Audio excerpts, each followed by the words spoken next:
Hello and welcome to yet another episode of Icons of Creativity. When you hear the phrase, winners don't do different things, they do things differently, the only name that comes to our mind is that of Shiv Khera, a man who lives an extraordinary life, an author of several bestsellers like You Can Win, which has sold over 8 million copies globally in 21 languages. Tens of thousands have benefited from his dynamic workshops internationally in over 20 countries, and millions have heard him as a keynote speaker. It's an honor for me to welcome Shiv Khera, a man who has written books based on his personal journey and motivated people through his dynamic personal messages across the globe. A very warm welcome to you, Shiv. You've had a checkered life, born in Dhanbad to a father who worked in a coal field and a mother who was a homemaker. You washed cars in Canada, sold vacuum cleaners door to door, even sold insurance to make ends meet.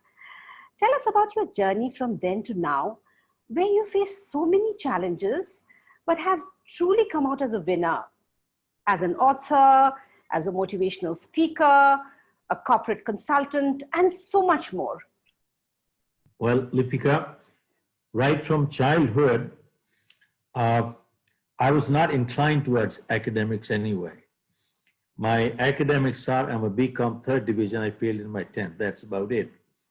And in my 8th grade, out of 6 or 7 subjects, I failed in all except one. And my principal called me and said, Shiv, you're paying too much attention on one subject.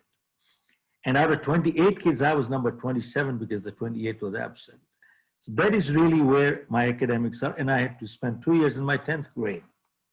But I was more involved in sports. I used to play polo at President Bodyguard, and I used to do horse riding. I participated in the Army Horse Show, and I got Delhi State colors from my school on horse riding.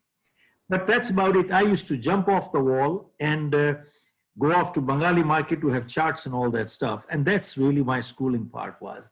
But when I failed in my 10th, I had to repeat a class. Then when I got into 11th, that was the higher secondary. Until then, I had not read my books. I used to jump off, go to see movies and so on. But eventually, when it was the 11th grade, it used to be higher secondary, I'm talking 50 years ago. And that's the time really my mother spoke to me and she said, look, you already lost 1 year. How long are you going to go on like this? Really, that hit me hard. And I said, if nothing else, it is my mother's respect and love. I cannot play with that anymore. And really, the last 2 months, I went back into my books and I studied hard. And I did my higher secondary. And when the results came, I went to check the results. Those days, you had to go physically to check it out. I started from the compartment list just to check if I'm in compartment because I was not sure. And then I wasn't there. And then I looked at the third divisioners. And when I looked at all the third divisioners, I wasn't there. I said, man, I failed. I don't know what happened. My name is not there anywhere. Then I looked at all the second divisioners. Mm-hmm. I looked at all the second divisions, my name was not there. And then, totally out of disgust, I said, I failed and I left. When I left the place and I was leaving, I went 100 yards and I got a friend of mine shouted from behind and he said, have you got your results? I said, yeah, my name is not there. He said, did you ever check the first divisions? I said, no. He said, 3 people have got it, you are one of them. Oh, wow. So that was my journey coming from there. So imagine I had to repeat a class. I was in sports all the time. But then within that same period, I was also one of the 3 top people. Then eventually I went into BCom and I cleared my BCom with 3rd division. We had coal mines in India, close to 1,000 people working for us. I didn't create the mines, I inherited them from my father. Mm-hmm. And the mines got nationalized. Now, some people had money, our family did not, because my father had died when I was in college. We were left with the liabilities and the assets were gone. And I was married only 4 weeks then. I got married when I was 22 and a half. And I remember a year later, my daughter was born and I did not have $10 to buy milk that night. I sold some of the last pieces of my mother's jewelry to get her milk for that night. And thereafter, I tried my hands on 3 businesses with no money and I failed in all 3. Finally, November 13, 1975, I left India, went to US, initially went to Toronto. We were sleeping on the floor. I started life with a bucket in my hand, washing cars door to door. And then for a year and a half to 2 years, I was washing cars. Then totally by accident, I got into selling life insurance. Mm-hmm. Now, all I can say is that was the best thing that ever happened to me in my life. In fact, that was my turning point. But within a matter of 3 months, my manager called me and threatened to fire me for non-performance. And that's the time I said, Joe, give me one more shot. And that is the time when some things happened, such as I went through a program by Dr. Norman Vincent Peale, the man who wrote the book Power of Positive Thinking. And I realized that time that till then, I kept failing all my life and kept blaming the whole world for my failure, not realizing that I was my own biggest problem. Nothing changed outside, but something changed inside and the direction in my life changed. And thereafter, my manager gave me a second shot with a warning. And then he said, okay. And that year I went ahead, sold close to $1 million, year after 3 million, year after 5 million, moved on to the US, got into 3 businesses. I bought out a company out of California in 1984, started the New Jersey operation with no clients, and I sold my company, close to 500 clients for a decent sum. Now, why am I sharing all this with you? For a very important reason. See, till then, I kept failing all my life and kept blaming the whole world for my failure, not realizing that I was my own biggest problem. Nothing changed outside, but something changed inside and the direction in my life changed. Now, very important thing, sorry. So you went to that one motivational talk and that you said impacted you to the point that you actually started rethinking and reflecting yourself. Do you think these kind of motivational talks are so important for all of us? Well, it did for me. My point is, keep in mind, any one motivational talk doesn't do that, anything for. It's a trigger. It's a catalyst. It is a catalyst. I repeat, it is a catalyst. And from there, till then, hear this, Lipika, till then, all my life, I never read a book in my life. I was only reading comics all my life. That is the time I started reading books. And I became an avid student. From that day onward, I could say I become a student.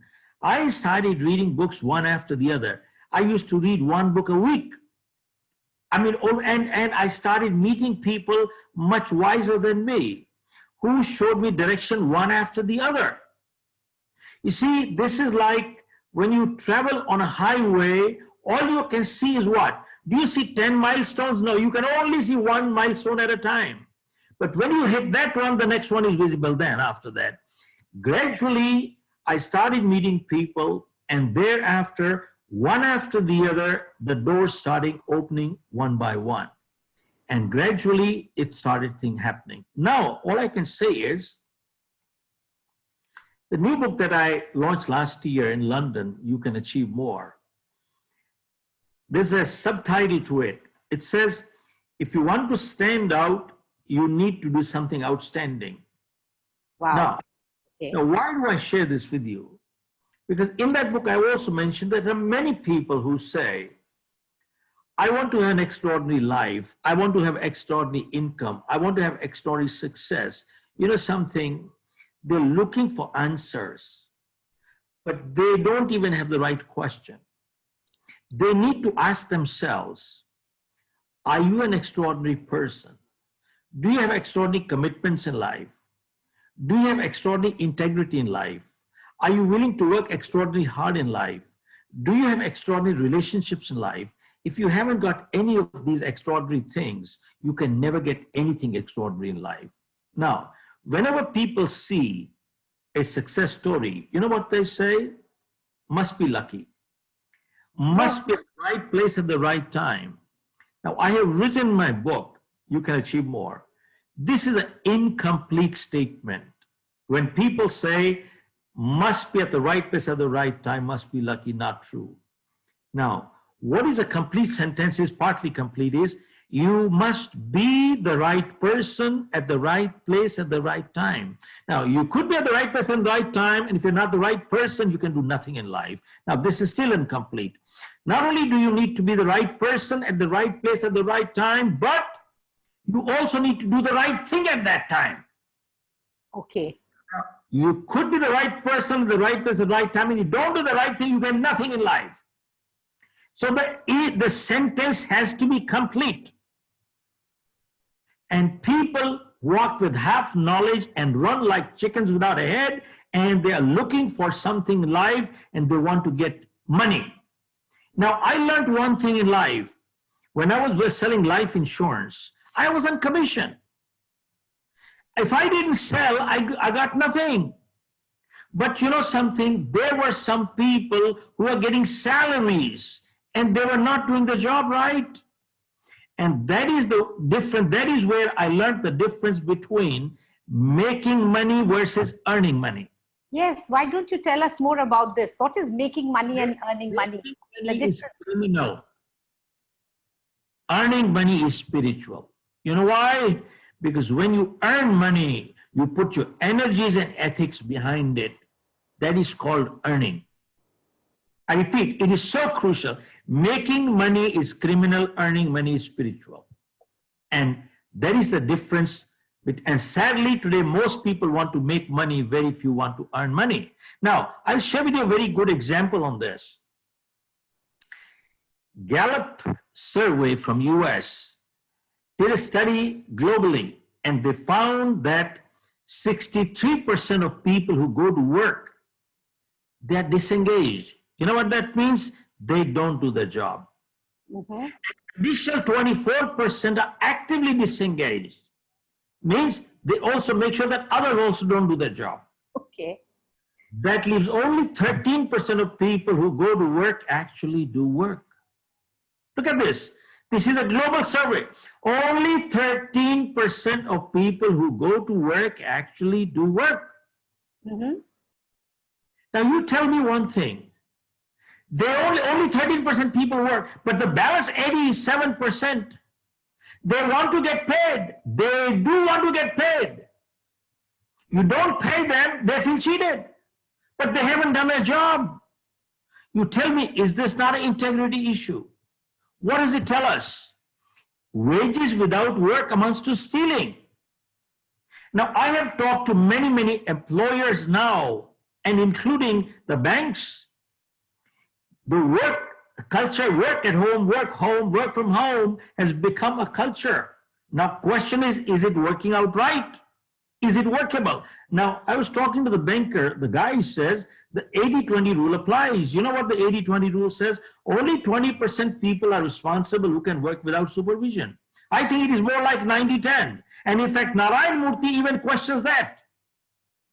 You see, he says, how do you justify people paying money while they are home? And what is the output you are getting? Can they quantify it? Can they quantify it? And even if you can quantify, check it out. Otherwise, how do you justify making payments? And 90% people are not responsible. They do not work without supervision. I was talking to even my publishers. The guy says, the max I can think of that people are putting in maybe 2 hours, 3 hours of work a day. That's about it, if at all. So what you're saying is that only a very few, less percentage of people actually given the kind of work or the 100% that is required, even in a general scenario. Here we are talking about a scenario, we are in the middle of a pandemic. And you know, people, there's a lot of emotional stress that has been created because of this pandemic. Is it that people are just taking it as an excuse that they were anyway, like you said, 80% was not working without supervision? Today, now there's a pandemic, there is a lot of stress, there are people losing jobs, people cocooned in their homes, and they are complaining, and there's depression and all of this. What do you advise to these people who are into that frame of mind? My point is, Lipika, all over the world you will find, and I just shared with you the global survey from Gallup. This is not mine. Go Google it, you'll find out. So if Google is talking that globally this is the norm. This is the norm today. I share with you, we've been working with many, many companies internationally. There are 4 kinds of people working in a company. Every organization has 4 kinds of people. Okay. One is the superstar. Superstars are those who put in contribution into the company, help grow. They're proactive people. They take pride in the performance. They do a great job. And when they say a job is done, it is done. And you go check it out, it is done. They don't tell lies. They don't tell lies. Okay. Okay. Now, what percentage are they? Very few, very small, less than 5% probably. Okay. That is one category. They're assets. The second category of people is the doers. You tell them to do it, you tell them to do it, you tell them to do it, you tell them to do it, you don't tell them they don't do it. Then you go check it out to check if they've done it or not. And once in a while they have not done it, then they don't mind telling lies. They're occasional liars. They are occasional liars. But there's a third category of people who is talkers. They talk more, do less. They're really not motivated people. They only do enough that you have no reason to fire them. I repeat, they only do enough that you have no reason to fire them, but they're really not motivated. They talk more, they do less. With the results, since they're talkers, not doers, they are habitual liars. They're habitual liars. And the fourth category is the troublemakers, which you find every organization has that.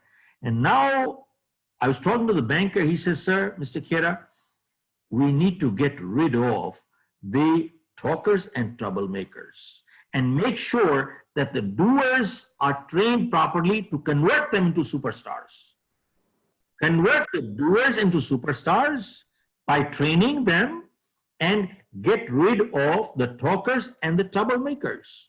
Now, really, they are talking of now, because are you aware that banks right now are working with 30% staff, and many banks have cut down between 30 to 50%. And by the way, banks have opened up. Many are doing full-time job with 30 to 50% less package right now. 30 to 50%. They said either you have a choice to pack up and leave, leave, or take 50% cut.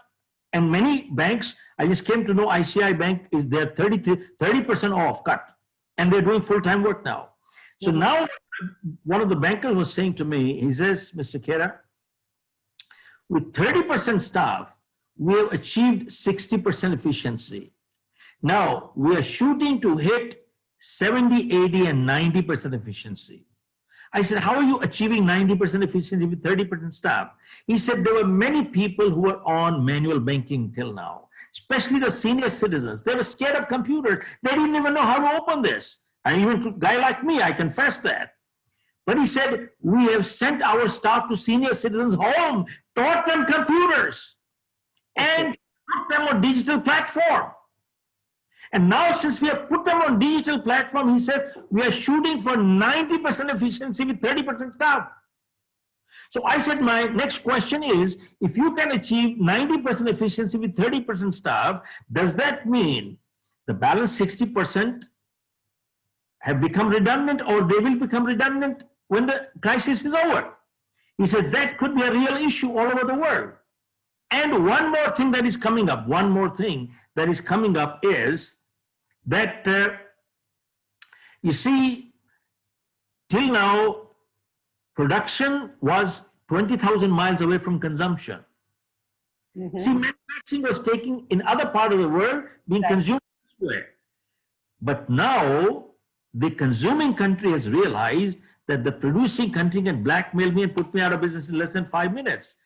I just read United States depends on China for 97% of their pharma products. India depends on China for 81% of antibiotics. India depends on China for 70% of the electronics. So that means a country can blackmail you and put you out of business in less than 5 minutes. Now, why did you take production 20,000 miles away? Because of labor cost. But now, because of our artificial intelligence, automation, and robotics, you can create a facility 100 times bigger capacity manufacturing with 1/10 of the labor. So labor has become very insignificant now. Right. So you're saying, let me get the production 100 times bigger with 1/10 of the labor cost near consumption. This will dislodge many people all over the world. This is not my prediction. This will dislodge. Of course, it will open up many other avenues, but it will dislodge many people. Many people I have read that in 10 years, 50% of the world working force will be unemployed. 50%, that's a big number. But again, I'll tell you what, I have learned one thing in my life, that one machine can do the work of 100 ordinary people. But 100 machines cannot do the work of one extraordinary person. I repeat, one machine can replace 100 ordinary workers. But one extraordinary worker does more than 100 machines. Extra. My point is that this is where the right people, right attitude is crucial.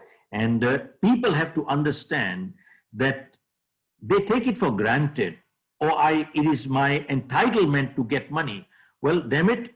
Well, how is it is not your entitlement? It is not. Well, we need to put certain amount of time, effort, work, output to justify that. So yes. So will it help promote more entrepreneurs, more outstanding people because of the situation where you are saying almost 50% people will be out of their jobs?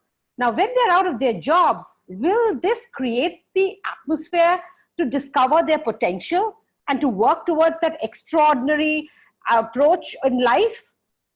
Do we see this as a silver lining to the black cloud with the pandemic? You see, only about 100 years ago, a similar crisis took place, which was the Great Depression. Banks failed, stock market crashed, people lost their savings, and $100 became $15. That was the loss. And 15 million people became unemployed in the US alone. And right now, there are close to 50 million people unemployed in the US right now. Now, what is the silver lining? The silver lining is that you find whenever unemployment goes up, self-employment always goes up. Whenever unemployment goes up, self-employment also goes up. Now, how is that? Now, there were some people during the Great Depression who started their businesses, and today they're household words in the US. I'll just share with you now. They had no money, they had no education, they were not techies, they had no risk-taking ability. But one thing they had was they were solution-focused people. Okay.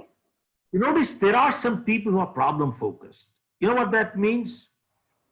You give them a solution, they'll give you a problem. They have a problem for every solution. Henry Ford said, kick them out, kick them out.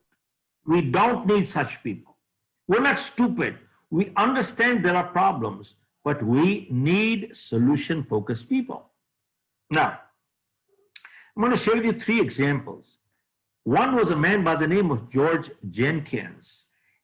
In his neighborhood, he started an outlet of non-perishable durable goods. Now, Lipika, these 2 words are very important. Non-perishable durable. Reason? If they perished, means he lost everything, so he couldn't afford it. 2, durable means if he couldn't sell, at least the family could use it. So this was the level, because they had no risk-taking ability. So he started an outlet 100 years ago like this. And today His turnover is $30 billion. His net worth is $6 billion.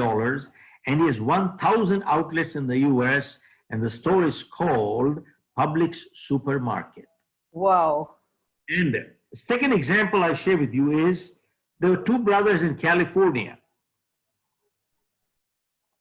Gallo brothers. They were struggling. They got rid of some grapes and made wine out of it. But then nobody had the money to buy it. They sold their wine at 50% below market, 50%. This is how they started. And today,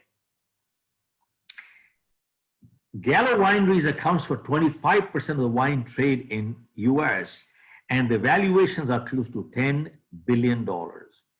And a third guy by the name of Simplot. In Idaho, he had a little patch of land. He started cultivating potatoes. Now, what he couldn't sell, they ate. What they couldn't eat started rotting. So he could not afford the loss of rotten potatoes. So he started freezing them. This is how he started. And today, he accounts for 33% of the French fries business in the US, and his valuation is close to 10 to 12 billion dollars. Now, I don't want to leave my viewers or listeners with the impression that you and I start a business, all of us will become billionaires. That is not the message at all. The message is very clear that, look, all of us realize there are problems in this world. We all have them. And these people had it too. But all I'm saying is we need to become solution focused. And there is always an opportunity at the time of obstacle. I repeat, there is always an opportunity during the time of obstacle. I share, think about it, how come under the same set of circumstances, some people break records while others break themselves? How come? How is it? Tell us. Circumstances, but they do it. So that's really the bottom line. Yes, and you also often said that life is full of choices, but life is also full of compromises. Isn't there a contradiction here? Not really. What exactly do you mean by that? Let me share with you the context of it. See, how do we overcome stress? How do we overcome stress? 45 years ago, I attended a program by Dr. Norman Vincent Peale, the man who wrote the book Power of Positive Thinking. There were 1,000 people, I was one of them. Dr. Peale came, looked at everybody and said, you people appear so cool, relaxed, comfortable. It appears nobody has a problem here. Does anybody have a problem? Then everybody raised their hand. We all have a problem. Who doesn't have it? Then he said, how many people would like to get rid of the problem? Again, everybody raised their hand. Then Dr. Peale said, while I was coming here, on my way, I came across a place where I saw some people all totally relaxed, stretched out, comfortable. They have no problem whatsoever. How many people would like to know where that place is? Again, everybody raised their hand. Then Dr. Peale said, 2 blocks away from here, there is a cemetery. And there are people lying there, all stretched out, totally comfortable, relaxed. They have no problem whatsoever. Then he asked, how many people would like to get rid of the problem? Nobody raised their hand. Everybody put their hand in their pocket. Then Dr. Peale said, remember, problem is a sign of life. So long as we are alive, we shall have problems. The day we don't have problems, we'd be dead. And when you're running short of problems, that is the time to watch out, pray to God, have you stopped trusting me anymore? Send me some problems. And that day, Lipika, he gave a prayer, which is called the Serenity Prayer. Please share it with us. In my opinion, it is the crux of life. And for the past 45 years, I have never left my home without my prayer. And I've come across many adversities in my life. And the prayer goes like this. God grant me the serenity to accept the things that I cannot change, and courage to change the things that I can, and wisdom to know the difference what I can and what I cannot. Now, if you analyze and dissect this little prayer, God grant me the serenity to accept the things that I cannot change. Now, my question is, can we change everything the way we want it? Answer is no. Do we control everything the way we want it? Answer is no. Can we manipulate things and make it to our way? I said no, not everything. There are some things beyond, such as, I didn't choose my parents, neither did you. I didn't decide where I was going to be born, and neither did you. If this is my height and the color of my skin, there's nothing I can do. And granted, sometimes people are born deformed. And granted, sometimes bad things do happen to good people for no fault. How did this corona crisis come? I don't know, but it's here. So it says, what I cannot change, let me accept it graciously, not grudgingly. Why? Because many times we keep fighting the things we just cannot change, and we bring stress into our lives, and we become paralyzed, and we become unproductive. Very true. So it says, if I cannot change, let me accept it graciously, not grudgingly. And two, if I can change, then give me the guts and courage to do it, and wisdom to know the difference, what I can and what I cannot. Now, when I wrote my book, I took this thought and took it 2 steps forward. And that's where I wrote in that life is full of choices and life is full of compromises. Now, seems like a contradiction, but not really. See, how is life full of choices? If I ill-treat you, I've chosen to be ill-treated, haven't I? If I treat you with discourtesy, I've chosen to be treated with discourtesy, haven't I? Very true. If I light up a cigarette, I've chosen to invite cancer, haven't I? If I drink and drive, I've chosen to invite an accident, haven't I? If I exercise every day, I've chosen to invite good health, haven't I? If I eat too much every day, I've chosen to be obese, haven't I? Now, if I tell lies, I've chosen to lose my credibility, haven't I? And if I tell the truth, I've chosen to be a credible person, haven't I? See, life is full of choices. Now, we are all free to the point of choice. Right. But after we make our choices, the choice controls the chooser. We have no more choice after that. Then are consequences only. Now, how is life full of compromises? In life, we cannot choose the cards that are dealt to us. What we can choose is how we play the game. And sometimes nature gives us a lemon. The choice is ours. Do we cry or do we make lemonade? Now, most important thing is, many times people ask me, Mr. Khera, people who are successful, don't they make mistakes in life? And people who fail, don't they do positive things in life? And my answer is that people who are successful, they do make mistakes. But remember, making a mistake once in a while does not make anybody a failure. Repeating the same mistake again and again is what brings failure. And doing something positive once in a while does not bring success either. Repeating the same positive behavior again and again is what brings success. What is success? Series of positive choices in life is called success. And series of negative choices in life is called failure. And that's about it. But then people are so afraid of failure. They fail once. They don't want to do that again. It's nice that you say that, if you fail once in a while, it's okay as long as you don't repeat the same mistakes. But people are so closed about even trying the second time once if they've failed. What do you have to say for that fear that people go with? You see, there's 2 things involved. One is, sadly, many times people confuse failing as failure.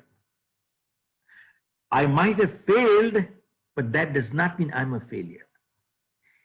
Failing is an event in life. Being a failure is a spirit.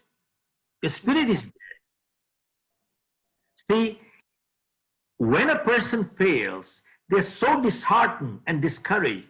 They say, well, I am a failure. Not true. I might have failed, but that does not mean I'm a failure. And same thing, I might have been fooled, but that does not mean I'm a fool. So we need to be very clear what this means properly.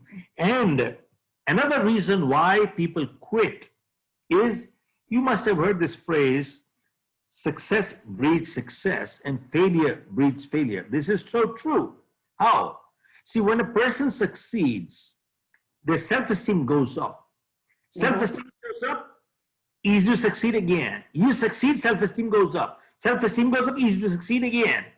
And you say self-esteem goes up again. And same thing, when we fail, self-esteem goes down, easy to fail again. You fail, self-esteem goes down even further, and you fail again. So this is very crucial. You notice one thing.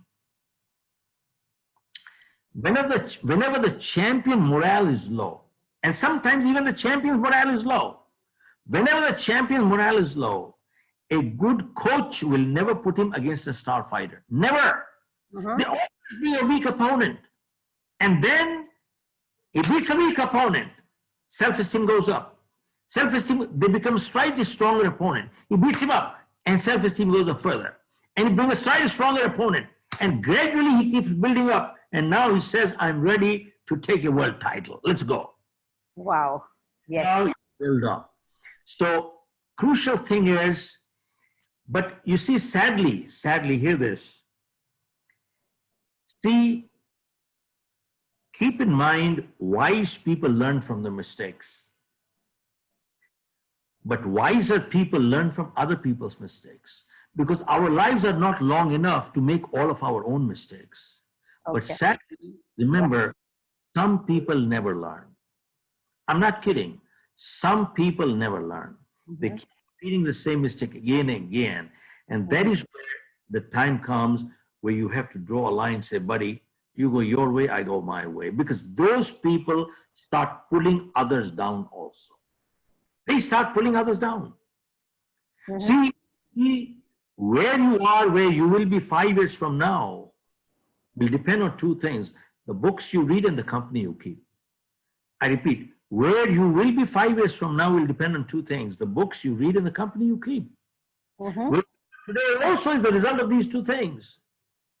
See, input determines output. Input determines output. You see, you have a company of drug addicts and drunkards. If you have that is your company, I will see how long you will stay without also getting addicted. You will not. If that is your company permanently, it will be a matter of time before you become an addict also.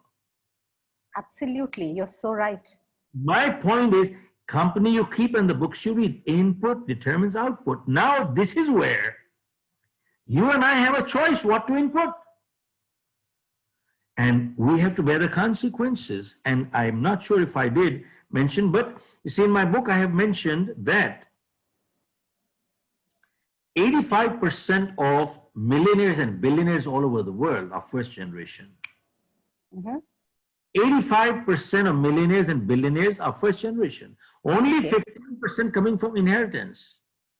And they were asked, how did you achieve so much financial success in such a short time? And the answer was, we read books. How many books? 50 books a year, means 1 book a week. What kind of books? They read only self-help books, not fiction. Why? Fiction is fiction, will remain fiction. And they said, from self-help book, one good idea is worth $1 million. They said, we don't have time to waste. Imagine multimillionaires, billionaires read 1 book a week. Bill Gates, avid reader, and Warren Buffett reads 6 to 8 hours per day. And these people who have achieved success, they attribute to self-help books 1 book a week. What does it tell us? There is a relationship between learning and earning and learning and earning and learning and earning and learning and earning. You learn more, earn more, learn more, earn more. And you find one thing, reason for reading a good book is You don't have to reinvent the wheel. There are so many people have gone up that success ladder. Take that ladder, man. Why the hell do you have to reinvent the wheel and avoid pitfalls? And Beautiful. Mhm. one more thing, that a serious reader will never borrow or lend books. They never do that. You see, many times people come to me and they say, Mr. Khera, I got a great book. I'll lend it to you. I said, don't. Either give it to me, gift it to me, sell it to me. Don't lend it to me. Why? I said, because I won't give it back to you. Why? Why? Because when I read a book, I always underline and make notation on the side. Why? Because I learned one thing, that reading a good book once is not good enough. Why? Because when you read a good book the second time, you don't find anything new in the book, but you find something new in yourself. You read a third time, you find something new in yourself. Read the fourth time, you don't find anything new in the book, but you find something new in yourself. You know, Arrow Electronics, $26 billion company from US, the managing director, Arrow is my client, and the managing director attended my leadership program, and he bought my book. And he said, Mr. Khera, I've read your book 10 times. And it's like a Bible to me. And he says, as a ritual, I read every year once, and your book is once a year. It's a permanent thing for me. And sometimes people tell me, oh, Mr. Khera, I read your book. I said, once. I said, you wasted your time. So true. You know something, you haven't got anything. You read it to pass time and you read it for entertainment. You got nothing out of it. There are books that I read 3, 4, 5, 6 times myself. But today, just to interrupt you, there's so much news happening. People are spending so much time at home, reading, listening to all kinds of news and all of this. What's going on? I mean, how would they handle their lives if they were to listen to all the kind of news that's floating around on the digital medium? No, they are not putting time in the news either. News is so negative all over the world. News is so negative. I tell people, limit your exposure to news only twice a day, 15 minutes in the morning and 15 minutes in the evening, and that's about it. You know why? News is so negative, it's depressing. Have you noticed there are some people who wake up in the morning and the first thing they do is turn the TV on? And what is the purpose of turning the TV on? To check the score. As if there's a cricket match going on between India and Australia. And what score are they checking? How many infected, how many died? How many infected, how many died? And they watch that 1 hour. Then they switch the channel as if the score is going to change. And they go to the third channel and the fourth channel.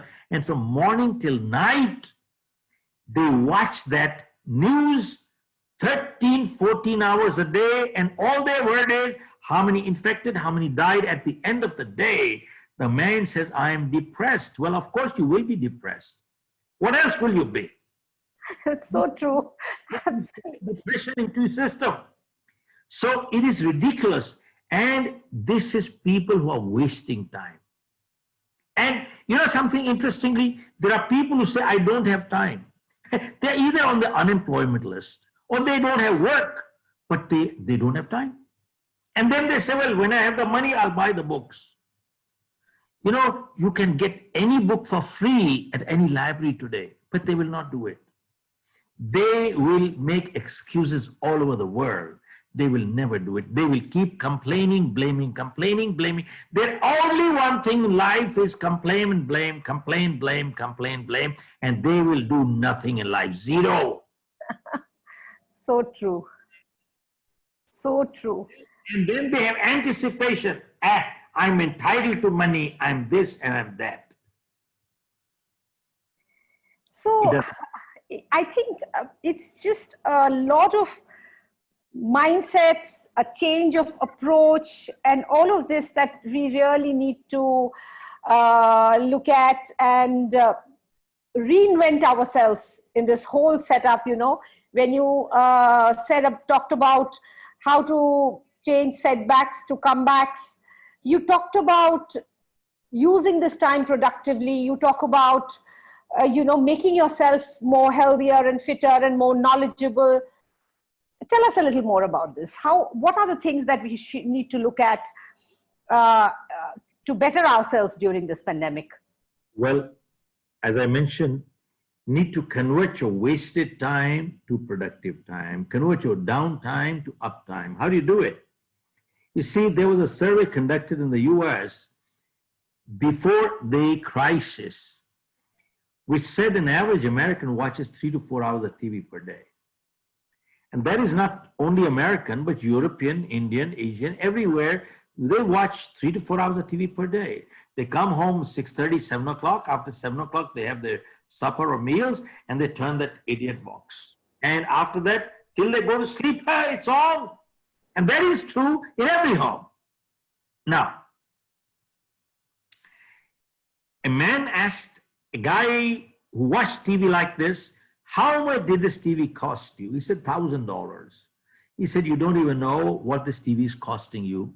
How many hours do you watch TV per day? He said, 4 hours. He said, have you ever calculated your hourly rate on income? He said, no, but if I make $100,000 per year, and if I work 2,000 hours per year, my average rate comes to $50 per hour. He said, well, if you have $50 an hour rate, 4 hours watching TV per day, that is $200 per day, multiply 365. This TV is costing you $75,000 per year, which is more than your EMI on $1 million home. Wow. He says, you don't even understand English language. And there are people right now, earlier, before the crisis, they were watching 3 to 4 hours of TV per day. Right now, there are people watching 7, 8 hours of TV per day. But they wouldn't do anything beyond it. That's about it. So, you know something? What I just said to you, that if you have not, during this crisis, if you have not upskilled yourself, become more knowledgeable, or become healthier and fitter, you cannot say that we did not have time. It is only because we lack commitment and self-discipline. I share these things. Why? 3 things. Because my first webinar I did, it was 8th of April, first webinar. Now, till then, I was learning to do SMS for my grandchildren. Okay. I had never in my life, Lipika, I had never done an email. Oh my goodness. Wow. Never opened up a computer. Never. Okay. Wow. 90 days or more, I have done close to 70 webinars, some twice a day. And over a million people have gone through my program live. I'm talking of not the compounding effect, but live they're logged in. And some of them are hosted by the Consul General of New York, Consul General of Toronto, all over the world. Some ministers from different countries have logged in. And this has opened up totally something else. And we are giving out dates now for January. Now, I'm not saying that all of them are paid, but that's okay. But it is opening up totally a new door to us. And now, I think another 30 days, we will be ready with our entire program online now. We'll be ready in 30 days. And that has opened up totally a new avenue for us. But this is the way you are giving back, right? This is the time to give back, like you've mentioned in the past. But how does a normal, ordinary, average human being in this whole situation where they are closeted at home, their paychecks are being cut, they're losing jobs, how do they give back? You are not an ordinary person, Shiv. You're an extraordinary man in an ordinary world. No, but let me say, people give back. We are not in that multi-million-dollar league either. We're not in that league either. But important thing is that we all need to understand that in life, to get back, there are people who only want to get something in life. They don't understand. To build and grow in life, you must give first before you get anything in life. I repeat, before you get anything in life, you must give in life. Will be willing to give. And most people, they don't want to give that. 1. 2, they have a piece of paper, a degree or a diploma, and they have a piece of paper, and their expectations are so high, they all want to start as CEOs. And no wonder you have so much attrition there today. And sadly, they think they understand, they know everything, they don't understand anything. Why go that far? Even NASDAQ said that 90% of the graduates that are coming out, they're not employable. 90%. This is NASDAQ report. And the balance 10% also the question mark, which Narayan Murthy said, and I agree with him. Mm-hmm. So important thing is that two things are missing today. You are a self-employed person. You are an entrepreneur, Lipika. Tell me, as an entrepreneur, what is the biggest challenge you are facing today? All over the world, what is the biggest challenge entrepreneurs are facing today? Two challenges. One, trust and accountability. Absolutely. Mm-hmm. Biggest challenge everybody all over the world people are facing is two things: trust and accountability. Two major things. And that is where the component is missing. An attitude factor is missing. Positive attitude, big focused people, and at the same time become solution focused people.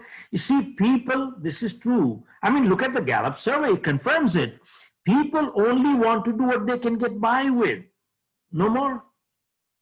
And many people don't even want to do what they get by with, to what they get paid for. And second category of people only want to do what they can get by with. And there's a very small fraction of people who are willing to do a little bit more than what they get paid for. And they have no competition in life. Mm-hmm. They have no competition in life. Wonderful. Wonderful. You also said practice does not make perfect. It only makes things permanent. Tell us more. You see, we have this little quote which says, winners don't do different things, they do things differently. And many times people ask me, Mr. Khera, what do they do differently? And my answer is, winners form the habit of doing things losers don't like to do.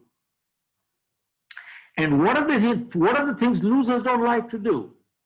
They're the same things winners don't like to do either, but they do it anyway. See, you notice one thing, losers don't like to get up in the morning. Winners don't like to get up in the morning either, but they get up anyway. So true. Losers don't like to work hard. Winners don't like to work hard either, but they work hard anyway. See, winners form the habit of doing things losers don't like to do. How many times have you heard people talking like this? That this person is just lucky. Every time he touches dirt becomes gold. And this person is just unlucky. Every time he touches gold becomes dirt. Now, analyze this little statement. The person you call lucky, every time they touch dirt becomes gold. Analyze their life. Analyze every transaction in their life, and you will find the positive behavior has become habitual. Mm-hmm. Every time they do it, they just do it right. It happens right. Their reflexes are moving right. And the person we call unlucky, analyze their life and transaction in their life, you will find the negative behavior has become habitual. Every time they do it, they just do it wrong. The reflexes are moving wrong. See, Lipika, I don't care how old we are. Our parents said one thing. Form good habits and habits form characters. Form good habits and habits form characters, because 90% of our behavior is habitual. We don't think, we just act. Mm-hmm. If we have positive habits, we are a positive character. If we have negative habits, we are a negative character. And good habits are hard to come by, but they're easy to live with. And bad habits come easy, but they're hard to live with. And before we got the habits got us. Wonderful. Think about it when I said practice does not make perfect. Anywhere in the world, whether music, arts, anywhere, I'll share with you only two examples. One in martial art. When a student joins, they get the white belt and yellow and the green and the brown, the purple, and then they black belt 5 years, 10 years down the line, even after they have the black belt, what is this guy practicing? He's practicing the same thing what he did learn when he got the white belt, which is what? Block punch, block punch, block punch, block punch. 10 years he's doing block punch, block punch, block punch. Why? Because the teacher wants to get the block and punch into reflex action. Why? Because the teacher realizes that if the student is ever in a street fight, if he has to think to block and punch, guess what will happen? He'll get beaten up. A martial arts student never has to think to block and punch. They never commit their blow till you commit. After you commit, the reflexes move. Now that is, and when these young kids join martial art, they hit hard, the punch. And what does the teacher say to them at that time? Go slow. Go slow. Don't go hard. Go slow. Speed will come later. He says, learn the form first. Learn the form first. If your form is incorrect, and you have speed, you will fracture your own hand. Learn the form first. He teaches only the form. He said, practice does not make perfect. Practice only the right form. Mm-hmm. Practice only the right form. Because if you practice the wrong form, that will become permanent. So the foundation has to be very, very strong. Same thing you see in defense services. You find 60-70% of the career in defense services goes into what? Simulation of warfare. What is simulation? They play war games as if there's a real war going on right now. Why? Because they want to get into reflex action. Why? Because they realize when there's a real war, if they have to think to fight a war, do you think they can fight a war? Never. It is reflexes that move at that time. Mm-hmm. That is bringing back again and again. Practice does not make perfect. And why I bring this up is because many times people tell lies and they say this is a little lie, when the big one comes, I'll tell the truth. You practice enough little lies in life, and the big one comes, what happens? You end up telling a big lie. Sure, absolutely. It's a little thing, when the big one comes, I'll show courage. You practice cowardice enough little things in life, when the big one comes, what happens? You end up being a big coward. I'll share with you one little thing. We had a client we took, it was a Swiss company collaboration. And the man said to me, Mr. Khera, can you do some sales training for our people? I said, give me a couple of days, let me check them out. 2 days later, I called the CEO and I said, your people don't need sales training. They need basic training in courtesy, etiquette, manners, integrity. He said, what? I said, yeah, they need training in courtesy, etiquette, manners, integrity. He said, what does that mean? I said, many of your salespeople are running late. And they don't even have the courtesy to call and say, I'm running late. And time to call is when? Before you got late or after you got late? And 3, they walk in late. They don't even have the courtesy to say, I'm sorry I kept you waiting. And 3, they walk in late. And in case they call, in case they do call, what do they say on the phone? I'm stuck in traffic. Now, don't get me wrong. Traffic has become a real issue all over the world. But many times they leave only 5 minutes before the appointment and they blame it on traffic. Mm-hmm. Now, they don't have the guts and integrity to say, I'm sorry I did start late. Now, we learned one thing. Only the first lie is difficult. Second becomes easier. Third becomes easier. Fourth becomes easier. And fifth becomes easier. And very soon you're dealing with a chronic liar who is a bloody rascal. And tell me, if this is a starting point, how long will it last? And we found one thing. People who lie also steal.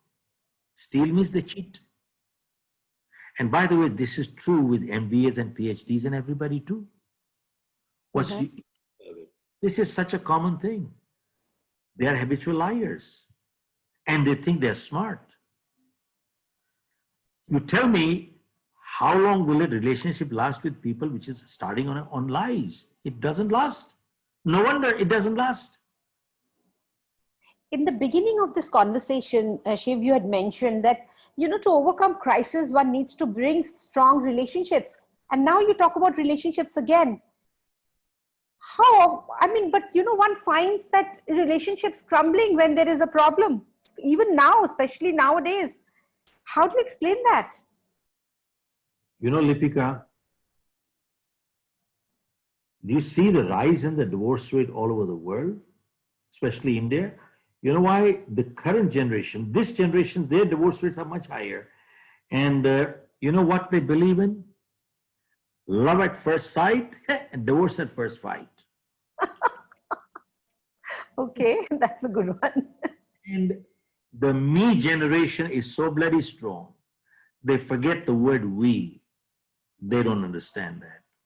And it's the me, the entitlement part, which is totally selfishness. And no wonder today's generation is feeling so lonely. Do you know how many people, what percentage of people have gone on depression now? How many people are taking drugs and they are in depression? It is huge, massive number. And this current generation is very tech savvy. They can spend hours and hours and hours in front of that machine and the computers. That's a positive side that they're comfortable with computers. But the flip side is that they're uncomfortable with people. They're uncomfortable with people. But eventually, people have to deal with people. That's about it.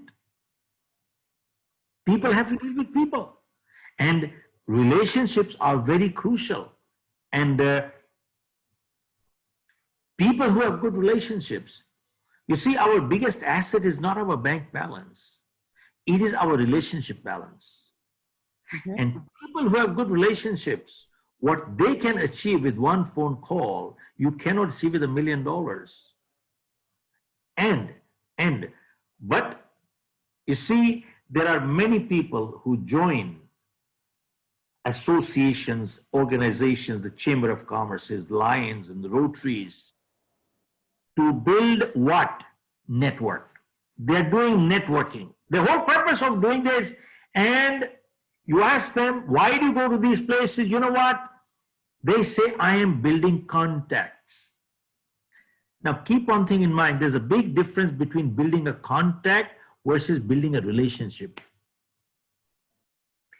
And you ask them, why are you building contacts? And the purpose is, oh, someday he could be useful.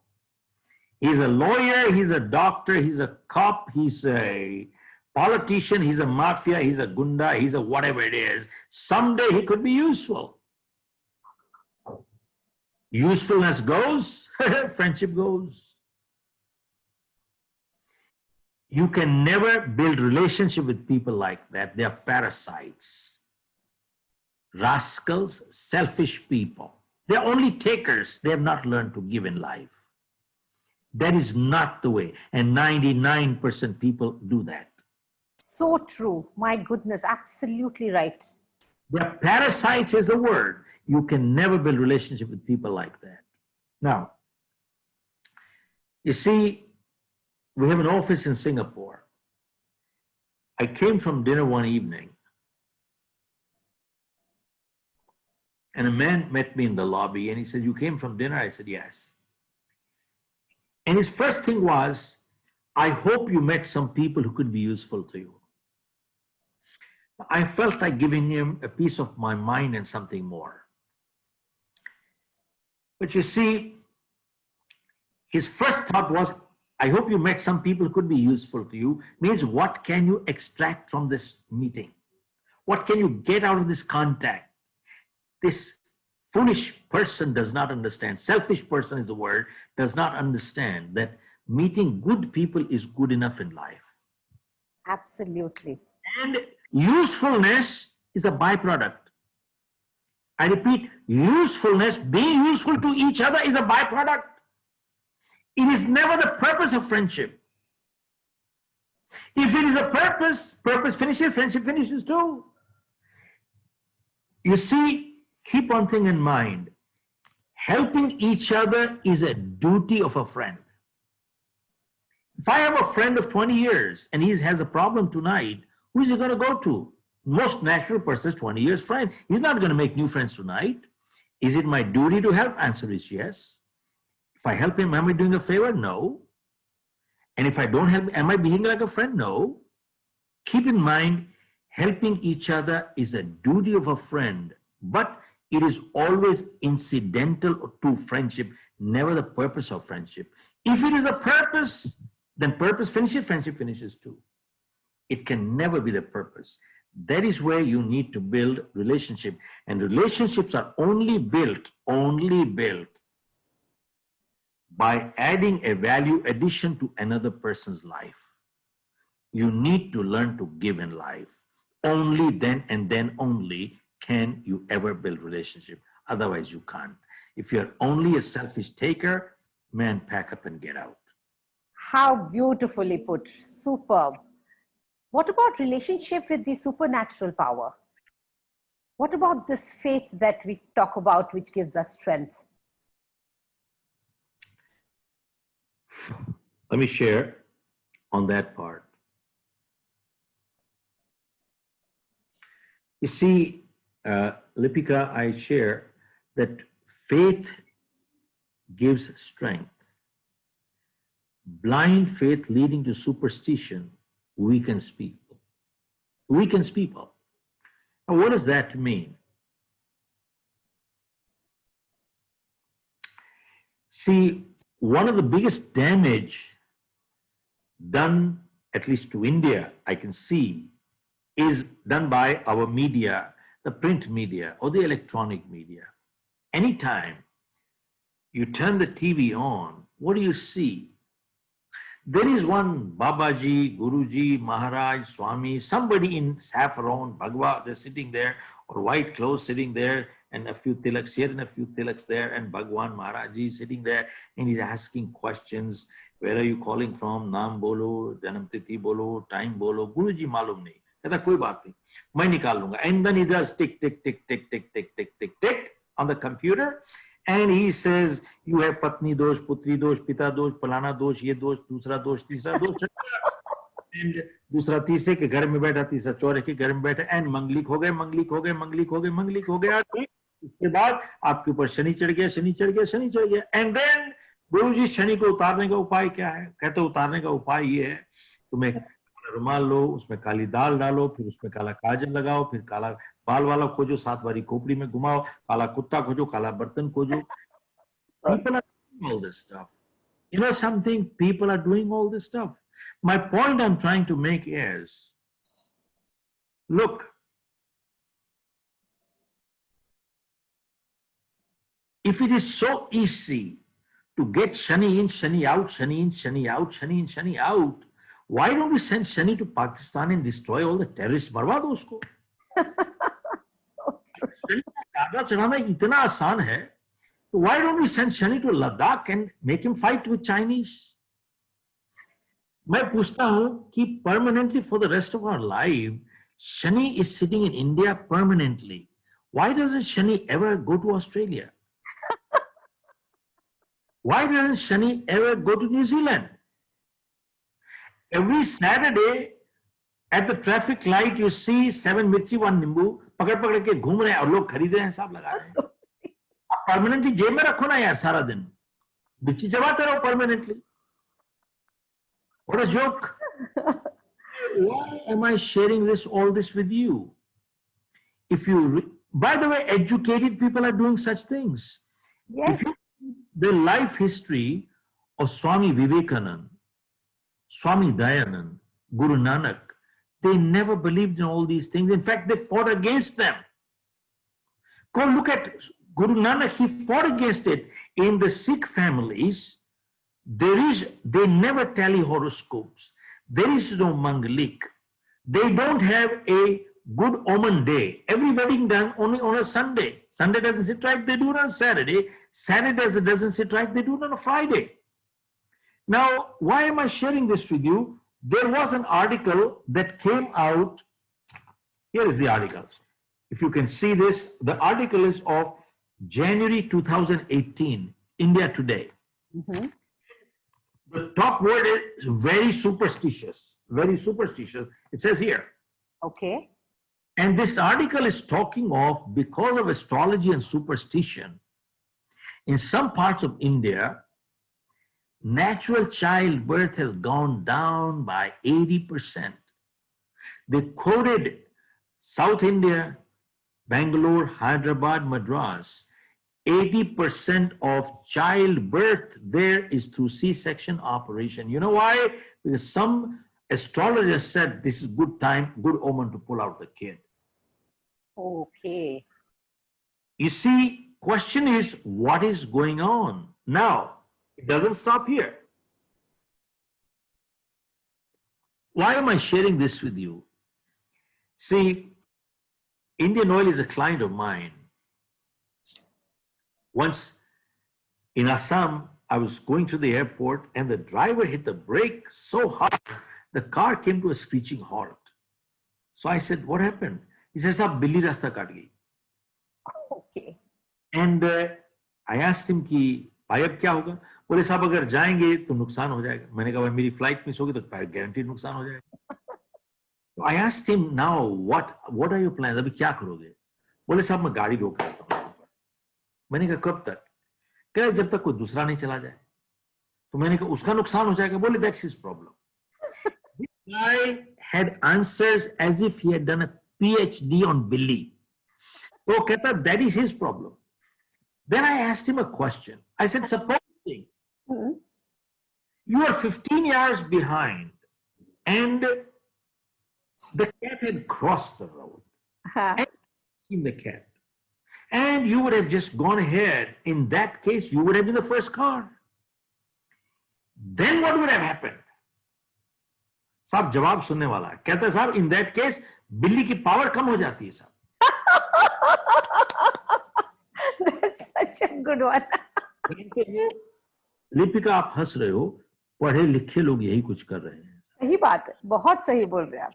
I share all this with you for simple reason. We all have ups and downs in life. Show me one person who does not have ups and downs. We all have them.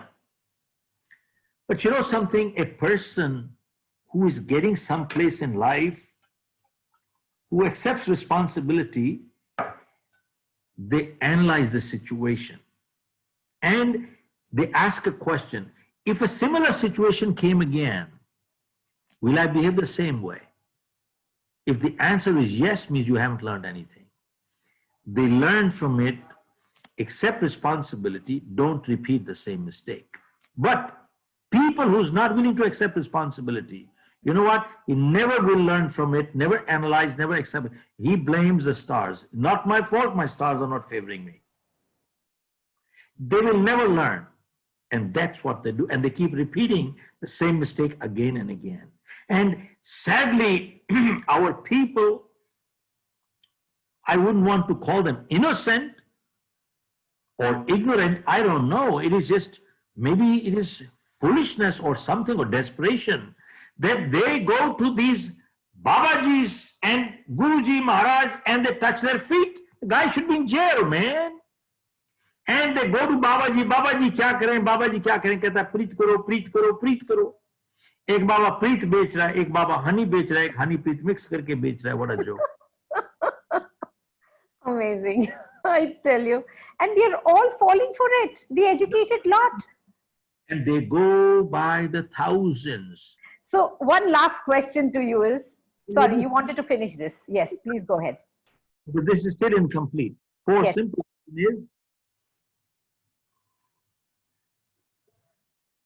You see, Finish. one of my previous programs, somebody asked me that, Mr. Khera, there are people who go to temples and stand in line for 12 hours, 14 hours to get darshan. Is that faith or blind faith? So my answer is that, look, I pray to God. Every day when I leave my home, I do my prayers. Why? Because I believe in God. Now, why do I believe in God? Have I seen God? Do I know where is God? Who is God? Then if I don't see, don't know any God, then why the hell am I believing God? Where is God? I don't know. Now, what makes me believe God? Because there is a superpower which is way, way, way beyond us. There are things that are totally unexplained. Now, either they're miracles or mysteries, I don't know. Either they are miracles or mysteries, I have no idea. But there is a power beyond human power. And I feel very strongly that there is a power beyond us, and I choose to call it God. You can call what you want. Okay, now that's what makes me believe that faith. But in the last 45 years, barring 2-3 times, I have not gone to any temple. And I feel very strongly that 90% of people who go to temples, they go there more out of fear than out of faith. अरे ये नहीं करोगे ये हो जाएगा, ये नहीं करोगे ये हो जाएगा, ये नहीं करोगे ये हो जाएगा, एंड डरा डरा के निचोड़ रहे हैं पैसे उनसे. अब बाबा जी के पांव पकड़ रहे हैं, अरे जेल में भेजो उसको. This is weakening the whole country, and sadly this is what is going on. I think the last question, and a very important question, is about your book, You Can Win. It has been, it's inspired, it's been, you've written it on your own life experiences. Millions of people have read it. People like me have read it over and over again, and really helped us to move forward in our lives. And of course, your trademark, winners don't do different things, they do things differently. That last bit, how do you keep us motivated through this book, and also your trademarked statement? Okay, well, your question is, how do we sustain motivation? Yes. Okay. This is very commonly asked, especially when we do our programs. People say, well, people read your book, they get motivated. Then they go through your programs, they get motivated. They listen to you, they get motivated. But then how long will it last? How long will it last? So my question to them is that the food that you ate yesterday, how long did that last? And the bath that you took yesterday, how long did that last? See, unless we take a bath every day, we start stinking. And same thing is true. See, just the way our bodies need food every day, our minds need positive thoughts every day. Now, if you eat junk food, we will fall sick. That means the body just does not need food, it needs good food. Similarly, our mind does not need thoughts. We all need good thoughts. Otherwise, we become mentally sick. Remember, motivation is like fire. Unless you keep adding fuel to it, it dies. Just the way your mobile battery, you use it, it dies. You put it on charging. Same thing with motivation.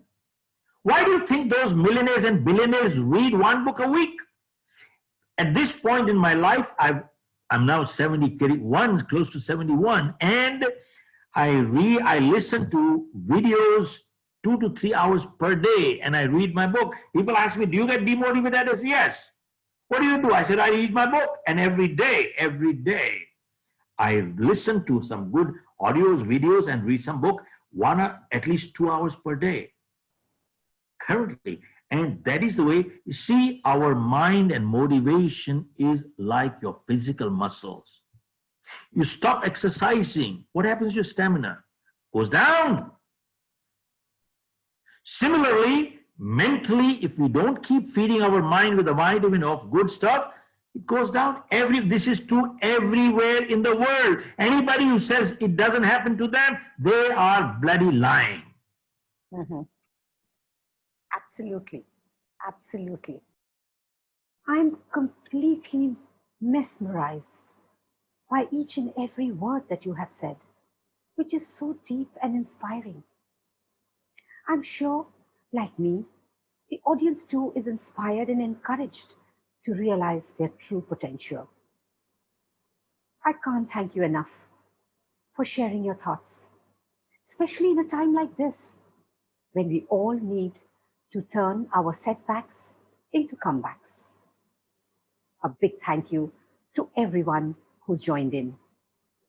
Of course, a very, very big thank you to Orientbell for creating this platform. a wonderful way to learn from the masters. See you soon on the next episode of Icons of Creativity. Till then, goodbye and thank you for watching.